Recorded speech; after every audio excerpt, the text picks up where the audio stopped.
In the early summer of 1944, deep over the contested skies of northern France, a single American fighter was about to become one of the most valuable intelligence prizes the Luftwaffe would obtain in the final year of the war.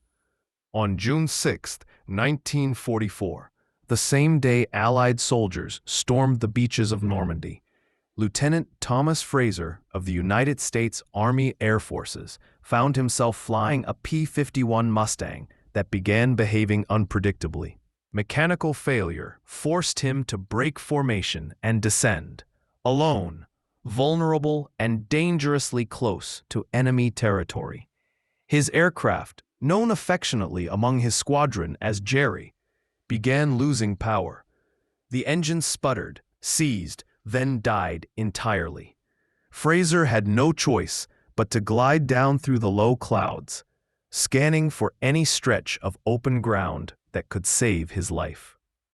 He found one, a rough patch of farmland, marked by hedgerows and bordered by German patrol routes. With skill and luck, he brought the Mustang down in a hard but survivable landing. Within minutes, German soldiers were on him. Fraser was captured, but his aircraft was something far more important. The Luftwaffe had, sitting before them, a fully intact North American P-51 Mustang, an aircraft that had already begun reshaping the air war over Europe, a machine that many German pilots privately feared, a fighter they desperately needed to understand. What happened next would help Germany learn just how formidable the Mustang truly was. Captured Allied aircraft had immense value for German aviation engineers.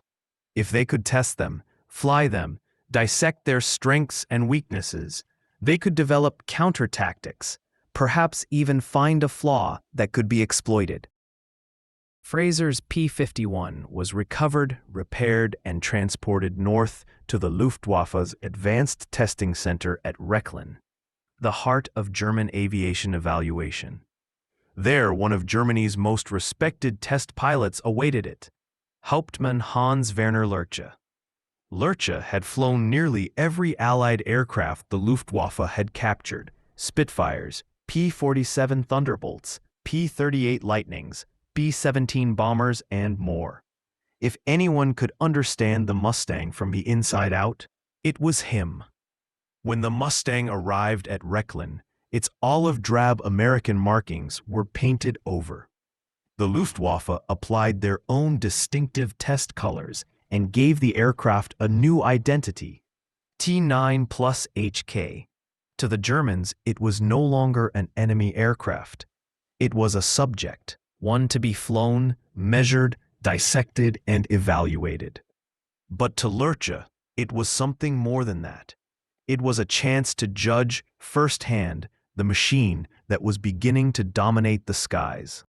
The first time Lerche sat in the cockpit of the P-51, he immediately noticed the difference in design philosophy. The controls were clean. The instrumentation was logical and pilot-friendly. The visibility, thanks to the canopy design, was exceptional. The aircraft felt light, balanced, and responsive, even before takeoff. When he fired up the Packard-built Merlin engine, its smooth power and distinctive roar filled the airfield. Even the mechanics noted how refined the American-built Merlin sounded compared to some overworked German engines late in the war. On his first flight, Lerche approached the Mustang with caution, but within minutes, he understood something the Luftwaffe had feared. This aircraft was not just fast, it was efficient. Not just agile, but predictable. Not just powerful, but pilot-friendly in a way many German fighters were not. When Lerche landed after that initial 40-minute test flight, he documented every detail: climb rate, control feel, high-speed behavior, stall characteristics, turn radius, and fuel consumption. His early conclusion surprised even the German command. The Mustang was one of the best balanced fighters he had ever flown. By mid-1944, American air power was reaching its peak. The Mustang was the tip of that spear. German pilots had once dominated European skies. Their aircraft, Bf-109s and Fw-190s, were powerful, deadly, and flown by highly experienced aces. But by 1944, fuel shortages, relentless Allied bombing, and devastating pilot losses were breaking the Luftwaffe's ability to fight. The arrival of the Mustang worsened everything for them. It flew farther, it flew higher, it stayed with the bombers longer, and when German fighters attacked, it struck back with speed and aggression. Now, with a captured P-51 in their hands, German analysts hoped to understand why they were losing, and whether anything could still be done to stop the Allied advance. The revelations from the Mustang would be brutal, honest, and impossible for the Luftwaffe to ignore. Once the Mustang had been evaluated at Rechlin, it was transferred to a special Luftwaffe demonstration unit known as the Rote Circus, the Red Circus. This elite unit traveled from base to base, flying captured Allied aircraft so German pilots could see, firsthand, the machines they were fighting. It was part propaganda, part training, and part morale reinforcement, though in 1944, Luftwaffe morale was already collapsing. When the Red Circus arrived at a new airfield, German fighter groups gathered around to watch. They saw captured Spitfires, P-47 Thunderbolts, P-38 Lightnings, and now a fully operational P-51 Mustang. Pilots crowded around it. Some were silent, others skeptical, and a few even nervous. Many had already seen Mustangs slice through bomber formations, escorting American bombers hundreds of miles into the heart of the Reich. Now they would see one up close. The Mustang's sleek lines, its smooth flowing wing, its bubble canopy. These were unlike German fighters, which often looked angular, rugged, and aggressive. The Mustang looked engineered, almost elegant. And once the demonstrations began, the point became painfully clear. German units arranged mock dogfights between the captured Mustang and their own fighters, Bf-109Gs, and the powerful Fw-190A. The results were not encouraging. 1. Speed and high-altitude power. German fighters struggled to match the Mustang above 20,000 feet. The Merlin engine's two-stage supercharger simply delivered more power where it mattered. At certain speeds, especially above 300 miles per hour, the Mustang turned more predictably and sustained energy better than the 109 German pilots quickly learned. Never try to follow a Mustang in a dive. The P-51 held together at speeds that made a Bf-109's controls stiff and dangerous. The Mustang's range shocked German pilots. Even with drop tanks removed for testing, it simply stayed in the air far longer.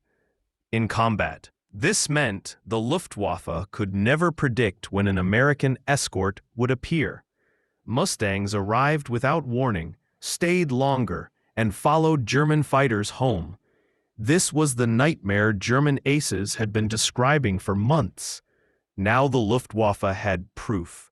By early March 1945, the situation in Europe was devastating for Germany. The Soviet Union was closing in from the east. American and British forces were smashing through German defenses from the west. Fuel, aircraft, and experienced pilots were desperately scarce. Into this chaos came a classified report. American intelligence had interrogated 22 captured Luftwaffe pilots, many of them seasoned aces. They were asked one simple question. The result was unanimous. Some even admitted they would only attempt to escape a Mustang if they already had a huge head start. Turning fights were considered dangerous, even for experts.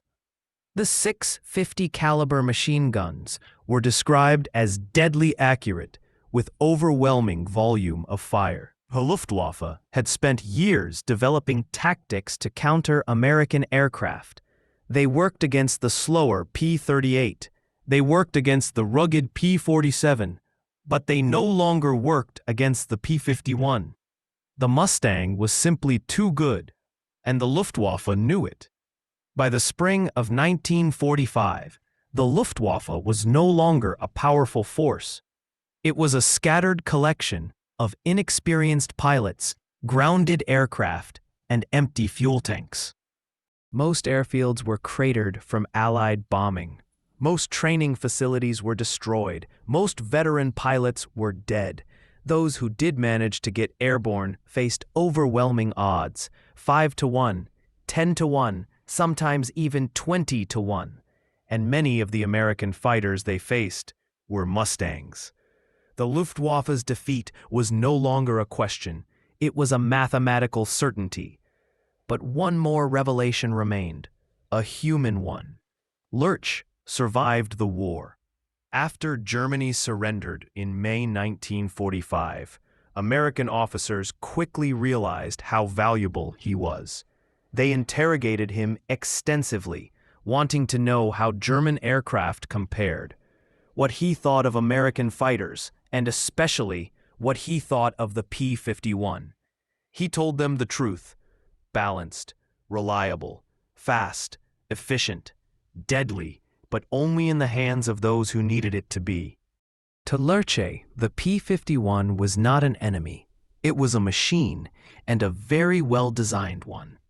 When he later published his book Luftwaffe Test Pilot in 1980, one chapter stood out above the rest: the chapter about the P-51 Mustang.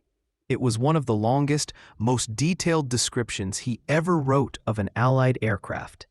He flew it, he studied it, and he respected it. Even decades later, he still considered it a masterpiece of wartime aviation engineering. Lurche died in 1994 at roughly 80 years old, leaving behind one of the most valuable records of captured Allied aircraft testing in World War II. As the sun dipped behind the shattered silhouettes of European cities, the year 1944 forced the world into a crossroads. Every nation involved in the conflict understood that the war was entering a decisive, irreversible phase. Germany was fighting with its back against the wall. The Allies were pushing with unprecedented force, and the Axis grip on Europe was slipping day by day. But not without resistance that would make this final year one of the bloodiest of the entire conflict. Across the Western Front, soldiers who had survived years of brutal combat were now marching through unfamiliar towns, facing ambushes at every corner. The hope of liberation pushed them forward, but the cost of every mile grew heavier. In the East, the Soviet war machine continued its unstoppable advance, grinding its way through cities that Germany once believed would stand forever. And in the shadows of these massive armies, smaller stories were unfolding. Stories of spies, resistance fighters, local civilians, and ordinary men and women whose courage shaped the fate of entire regions. These moments, often lost in the noise of major battles, were just as important in the final collapse of Nazi Germany. By mid-1944, German High Command knew the reality they had long feared. The Reich was being squeezed from all sides. Military production factories were bombed relentlessly. Railroad networks were in ruins. Food, ammunition, and manpower were dwindling faster than they could be replaced. Hitler responded with desperation, demanding counterattacks at every turn, even when commanders warned him that such orders would bleed Germany dry. His obsession with controlling every detail crippled strategic flexibility and created fractures within the very command structure meant to save the country. In contrast, Allied coordination grew stronger, planning became sharper, intelligence more accurate, and logistics more efficient. From supply convoys in the Atlantic to field hospitals near the front. Every component of the Allied machine moved with increasing unity. But victory was never guaranteed. Battles like the Hurtgen Forest, the Siege of Warsaw, and the subsequent push toward the Rhine tested every soldier to the breaking point. Mud, snow, hunger, fatigue. The final months of World War II were not swift or simple. They were a relentless, grinding fight for survival. As the war edged closer to its conclusion, entire cities became fortresses. Streets turned into defensive lines. Buildings became strongholds. The cost was immense. Civilians hid in basements for weeks. Soldiers fought room to room, and no side left these battles unchanged. In these moments, we see the true nature of the final year of the war. Not just military maneuvers or maps shifting, but the raw human experience beneath it all. Fear, determination, sacrifice, resilience. Every mile gained toward Berlin carried the weight of thousands of lives. Every decision from high command reshaped the destiny of millions. And every battle moved the world closer to the end of the deadliest conflict in human history. As we step back and view this chapter of World War II from a distance, one truth becomes clear. The final year of the war was not just a countdown to victory. It was a brutal test of humanity's endurance. Nations collapsed, alliances strengthened, and ordinary people found extraordinary courage in the darkest of moments. The roads to Berlin, Tokyo, and the ultimate surrender were paved with sacrifice. But they also carried hope. The hope of a world rebuilt, of peace reclaimed, and of lessons that would echo across generations. And as we look back today, we honor not only the strategies and battles, but the human stories behind them. Because history is more than dates and locations. It is the lived experience of those who stood where the world's future was decided. If you've enjoyed this deep dive into the final year of World War II, make sure to subscribe to our channel for more untold stories, detailed battle analyses, and cinematic documentaries from the greatest conflict in human history. Your support allows us to continue creating long-form, research-driven WW2 content that honors the past and brings history to life. Tap subscribe and hit the bell icon so you never miss our next documentary. And before you go, check out the WW2 playlist appearing on your screen right now, featuring more battles, hidden operations, and remarkable stories that shaped the modern world. Thank you for watching, and we'll see you in the next documentary.